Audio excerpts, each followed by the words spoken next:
இன்னைக்கு ஒருத்தங்க இறந்துட்டாங்கன்னா 2 மணி நேரத்துக்குள்ள அவங்களுடைய சரீரம் நாறி போறத பார்க்குறோம்.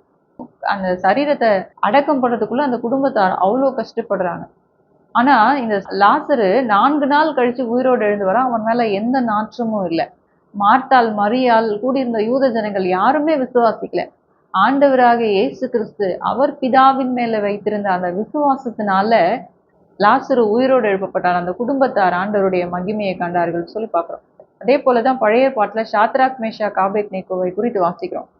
அவங்க மேல அக்கினியின் மனம் வீசலன்னு சொல்லி வசனத்துல சொல்லப்பட்டிருக்கு.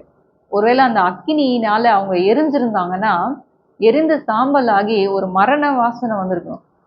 லாசரு மரித்தது ஆண்டவருடைய மகிமை வெளிப்படும்படியாக அவன் மரித்தான்னு சொல்லி ஆண்டவர் சொல்றார். அதே போல ஷாத்ராக், மேஷாக், ஆபேத்நேகோ சிறையிருப்புக்கு கொண்டு போகப்பட்டது அந்த தேசத்துல வாழ்ந்தவங்க ஆண்டவருக்கு பிரியமில்லாத விக்கிரக ஆராதனை செய்ததுனால இவங்க 3 பேரும் சிறையிருப்புல இருக்காங்க.